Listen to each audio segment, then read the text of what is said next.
Assalamualaikum, salam wabarakatuh. Afwan Ustaz. Baik. Ana mau bertanya. Di dalam Quran, Al-Quran banyak sekali ayat seperti Alif Lam Mim, Alif Lam Ra. Ya, muqatta'ah. Pertanyaan, mengapa Allah menurunkan ayat setelah ayat muqatta'ah, yaitu kebanyakan menyebutkan tentang kitab. Syukran Ustaz. Baik. Tidak juga. Tidak juga. Beberapa demikian, yang lain tidak. Ya, misal yang tentang kitab, ya di surah yang kedua Al-Baqarah ayat 1 sampai 2. Ya, Alif Lam Mim, dzalikal kitabu la raiba fi. Ada tentang menegaskan tentang Allah. Quran surah ketiganya Ali Imran ayat 1 sampai 2-nya. Alif Lam Mim juga. Alif Lam Mim, Allahu la ilaha illa huwal hayyul qayyum. Ada yang tentang kitab lagi, ada surat Yusuf surah 12. Alif Lam Ra, tilka ayatul kitabil mubin. Ada. Nah, sekarang pertanyaannya, pertama, apa itu huruf muqatta'ah? Alif Lam Ra, Alif Lam Mim, itu kan Alif Lam Mim Shad, Kaf Ha Ya Ain Shad, kan? Nah, apa yang dimaksud dengan huruf-huruf ini? Kenapa ada sebagian surah Al-Quran diturunkan dengan menggunakan huruf-huruf yang dimaksudkan? Teman-teman sekalian, saya mulai dari orang Arab dulu. Orang Arab ini, itu orang yang di masanya, sampai dengan masa kini, termasuk di muka bumi ini nomor satu. Nomor satu. Orang yang diberikan kemuliaan dari tata bahasa. Nomor satu. Di keindahan bahasa Arab itu nggak bisa ditandingi dengan bahasa-bahasa lain. Sastranya, rumusannya, ungkapan-ungkapannya, bahkan Allahu Akbar. Bukan sekedar kalimatnya, itu diksinya itu, satu kata bisa punya banyak makna. Ain aja, ain. Apa ain? Bahasa Arab ain, bahasa Indonesia apa? Ainun. Mata. Kalau mata-mata, ain-ain. Itu ilmu otak-atik itu. Baik ya? Ain saja itu setidaknya punya 2000 makna. 2000, tergantung dalam konteks apa dia ditempatkan.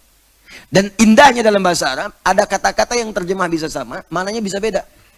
Mirip-mirip, tapi maknanya beda. Sesuai dengan keadaan saat dikerjakan. Begitu dikerjakan, ada kata-kata khusus untuk mewakili itu.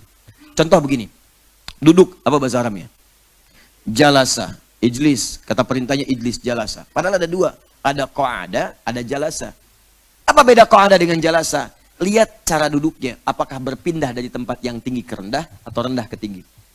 Kalau pindah dari tinggi ke rendah, misal berdiri begini. Terus mau duduk, maka bahasa Arabnya bukan jalasa, tapi qa'ada. Qa'ada. Sifatnya disebut qu'ud. Qu'udan. Artinya dari posisi tinggi, pindah ke rendah. Dari berdiri, pindah ke duduk. Berdiri itu tinggi, kemudian duduk. Maka qa'ada. Makanya orang sholat yang nggak bisa berdiri diminta duduk. Dan di Al-Quran nggak ada kata jalasa. Untuk memindahkan yang berdiri jadi duduk. Tapi kok ada. Quran surah keempat An-Nisa ayat 103. فَإِذَا قَضَيْتُمُ الصَّلَاةَ فَاذْكُرُوا اللَّهَ قِيَامًا وَقُعُودًا وَعَلَى جُنُوبِهِمْ. Ya, وَعَلَى جُنُوبِكُمْ. Kemudian Ali Imran ayat 191. الَّذِينَ يَذْكُرُونَ اللَّهَ قِيَامًا وَقُعُودًا وَعَلَى جُنُوبِهِمْ. Qiyaman berdiri, nggak bisa berdiri, duduk seperti ini.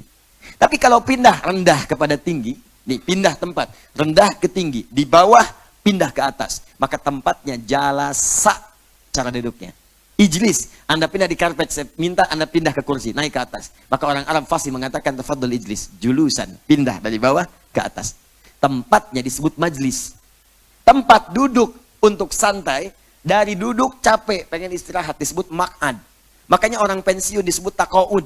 Maq'ad turun karena bekerja jadi lelah, istirahat dulu. Selesai masanya. Orang sudah jalan-jalan pengen duduk, tempatnya maq'ad. Tapi kalau tempat yang bisa mengangkat kita, posisi kita lebih tinggi lagi, bukan maq'ad namanya, majlis namanya. Jamaknya disebut majalis. Makanya tempat menuntut ilmu disebut majlis ilmu. Majlis bukan maq'ad ilmu. Kenapa majlis? Untuk memberikan isyarat kepada kita, cari tempat ngaji yang bisa mengangkat derajat kita dari rendah ke tinggi. Apa yang terangkat? Turunlah Quran surah 58 ayat 11. Ya ayyuhalladzina amanu idza qila lakum tafassahu fil majalis. Kalau dikatakan pada Anda share majlis, luaskan majlis, luaskan majlis. Majlis yang bagaimana? Teruskan ayatnya. Lihat ujung ayatnya. Yarfa'illahu alladzina amanu minkum walladzina utul ilma darajat. Cari majlis-majlis yang bisa mengangkat iman Anda. Jadi kalau Anda belajar, iman Anda naik. Lebih dekat dengan Allah, lebih kenal Allah, lebih kenal Rasulullah, lebih ingin ibadah. Itu poinnya. Jadi kalau Anda hadir di majlis tapi nggak bisa meningkatkan iman Anda, bukan majlis namanya. Makanya saya sering katakan, kalau Anda belajar dengan saya, tidak bisa mendekatkan Anda dengan Allah, maka tinggalkan saya, cari ustaz lain. Yang kedua ilmu kita naik. Naik, cari tempat-tempat yang bisa menambah pengetahuan kita. Sehingga antara masuk dengan keluar beda. Masuk belum tahu fikih sholat, keluar paham fikih sholat. Masuk belum tahu tentang zakat, keluar tahu tentang zakat. Masuk dengan keluar berbeda. Itulah majlis. Cuma di bahasa Arab. Yang ketiga, di bahasa Arab itu punya kaidah saja. Saja itu masuk dalam kategori di syair, bisa disusun yang ujungnya sama, kelihatan sama. A, I, gitu kan? A aja, I aja. Ketika bicara A semua, ketika bicara I semua, ketika bicara U semua. Di bahasa lain agak susah. Coba temukan sepadan dengan ini. Sautus sofiril bulbuli I. Hayyaja qalbi thamili I. Al-ma'u wa zahru ma'a ma zahri lahdul muqali I. Wa anta sayyidali I wa sayyidi I wa maulali I fakam tayumuni I guzailun oqaiqali I qatabtuhum nadwatan fi hadzal rajuli I ya wal walad wali ya wailali I faqultu la tuwalwili I fabainul lu'lu ali I qala tau inaka dzul muqali I kahatan kakailali I tatabuli I. Kalau bahasa cepatnya, sautu sofiril bulbuli ayaja qalbit lamili al-ma'u wa zahru ma'a ma zahri lahdul muqali fa anta yasalidali wa sayyidi wa maulali fakam tayyumuni ghazailun uqaiqali qatabtuhu min wadatin fi hadzal rajuli faqala la faqad qada muharbili wal walad wali ya wailali faqultu la tuwalbili fabayinu lu ali qala tau ina kadza in waladul muqali kahatan kakailali tatabuli. Ulangi. Cari yang sepadan. Mau dibikin pakai kaidah untuk bahasa Arab, kaidah untuk belajar, bahasa Arab itu bisa menyingkat kaidah-kaidah teori-teori hanya dengan satu bait-bait tertentu. Anda mau belajar ilmu nahu, banyak bukunya. Dari Jurumiyah, Jurumiyah tuh lumayan, ya lumayan. Al-kalamu walatul murakkabul mufidu bil wadi wa aqsamu thalathatu ismun fi'lun wa harfun wa amalif wa kalimatun la fi nafsi wa la muqtaram zaman wat'a. Naik jadi MRT, naik jadi kemudian ke atas lagi. Banyak jadi alfiyah. Dikumpulkan teori ini yang bukunya berjilid-jilid belasan puluhan jilid, dibikin puisi, selesai. Hafal puisi ini, hafal kaidahnya. Kalamuna lafzun mufidun kastaqim im wasmun wafidun thumma harfunil kalim im wahiduhu kalimatun wal qawlu am wa kalimatun biha kalamun qad am bil jari wat tanwini wan nida wa al mustadin nisbi tamidun hasal al bitafa'alti atatu ya if'ali I wa nunik balana ismun yamjali I. Semua sama ujungnya ta I am selesai. Dan setelah menghafalkan itu paham kaidah bahasa Arabnya. Ilmu hadis ada alfiyah fil hadis. Qiraat ada alfiyah dalam qiraat. Ada semuanya. Itulah bahasa Arab keunikannya. Bahkan dia punya rumus 16 rumusnya. Dengan 16 rumus ini, Allahu Akbar, Anda bisa menghafal apa saja. Baru lihat seperti ini jamaah, Anda bisa bayangkan suasananya dengan membuat satu syair saja. Itu keunggulan orang Arab. Dan punya 16 rumus disebut dengan bahr namanya. Tawilun lahudun al-bukhuri fadailu fa'ulun mafa'ilun. Rumus pertama, kifanab min dzikri habibin wa manzili bisaqti wa baidad dakhuli fahumali. Ya ahmarul ladzi qa'ada amami fa anta jalisun bil ihtimami. Hai baju merah yang sedang ada di hadapanku, engkau melihatku dengan serius kepadaku. Bikin satu itu aja. Dan terbayang ketika disebutkan rambutnya, wajahnya, pegang mushafnya, macam-macamnya. Cuman begitu tuh orang Arab bisa dibikin puisi dan kita bisa tahu apa yang terjadi pada saat itu. Kalau Anda ingin tahu kejadian zaman jahiliyah 150 tahun sebelum lahirnya Nabi, temukan orang yang hidup pada saat itu, apa puisinya pada saat itu. Dia akan sampaikan pada kita. Seperti Emre El Koes tadi. Dia lewat 150 tahun sebelum lahirnya Nabi, dia pernah lewat di sebuah lembah. Ketika lewat lembah itu ada pemuda yang sedang meratapi karena diputuskan oleh kekasihnya. Maka langsung dia bikin puisi saat itu. Kifa nabki min dzikri habibin wa manzili bisaktili wa bainad dakhuli fahawali. Duhai orang pemuda yang sedang diputus cinta, kenapa engkau bengong menghadap ke arah lembah? Ayo move on, gerakkan dirimu, lakukan kebaikan yang bisa engkau kerjakan. Sudah ada yang move on zaman jahiliyah juga. Jadi kalau orang sekarang nggak move on, kalah sama jahiliyah. Kalah. Itu kejadian dulu bisa dirangkum demikian. Jadi itulah dahsyatnya orang Arab. Karena itu, ketika Al-Quran diturunkan, maka Allah turunkan dengan mengkhitab. Menyampaikan perintah kepada mereka dengan bahasa mereka, dengan huruf-huruf yang biasa mereka buat untuk syair-syair mereka. Karena mereka menganggap bahwa Al-Quran itu buatan Nabi. Al-Quran itu rekayasa Nabi. Ini Nabi yang buat, ini Nabi yang rekayasa. Maka Allah kemudian tantang kepada mereka dengan bahasa mereka, dengan huruf-huruf yang biasa mereka buat dengan huruf itu, syair-syair dan puisi mereka. Apa huruf-huruf itu? Dari alif sampai dengan ya. Alif, dari ba, dari lam, dari mim sampai dengan ya. Bukankah kalian bikin syair kalian dengan huruf-huruf itu? Bukankah kalian membuat bahasa kalian dengan huruf-huruf itu?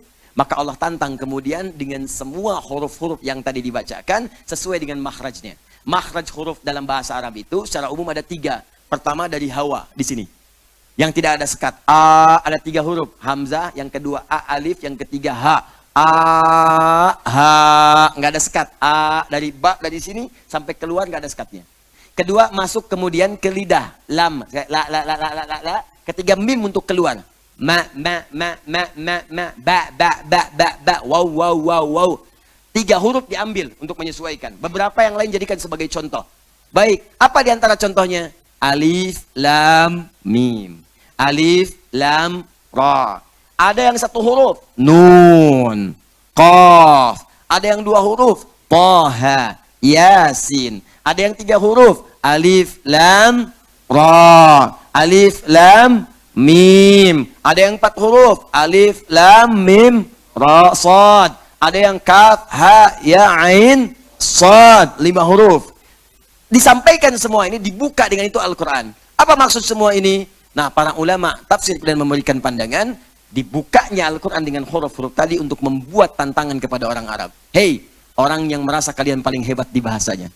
Hei, yang menuduh Muhammad SAW merekayasa Al-Quran, membuat-buat Al-Quran. Kalian tuduh dia penyair, kalian tuduh Al-Quran syair. Karena itu buat semisal Al-Quran.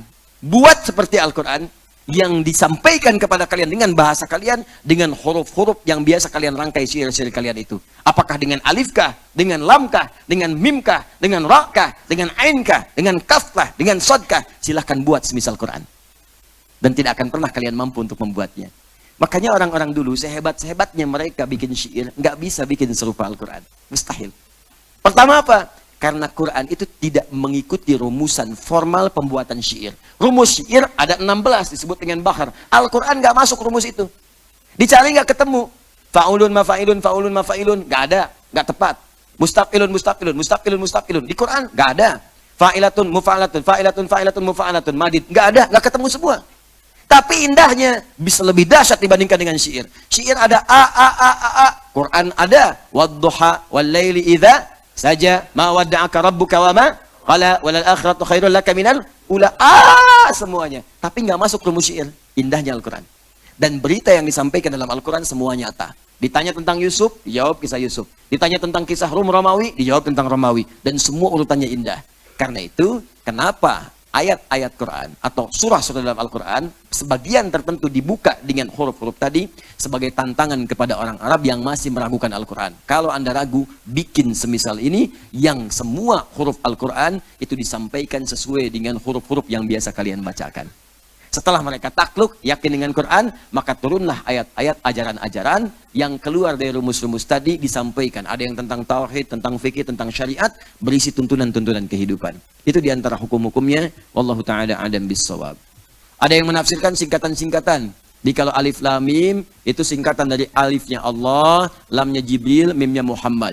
Al-Quran diturunkan dari Allah kepada Jibril, kemudian setelah itu kepada Muhammad SAW. Tapi ini cenderung kurang disepakati karena lebih kepada otak-atik. Kalau alif lam mim berarti alifnya Allah, lamnya Jibril, mimnya Muhammad, maka apa yang dimaksud dengan Toha? Apa yang dimaksud dengan Qaf? Apa yang dimaksud dengan Nun? Apa yang dimaksud dengan Yasin? Apa yang dimaksud dengan Kaf, Ha, Ya, Ain, Sad dan sebagainya? Dan itu tidak mendapatkan jawaban yang memuaskan kecuali bagian yang pertama tadi. Wallahu ta'ala.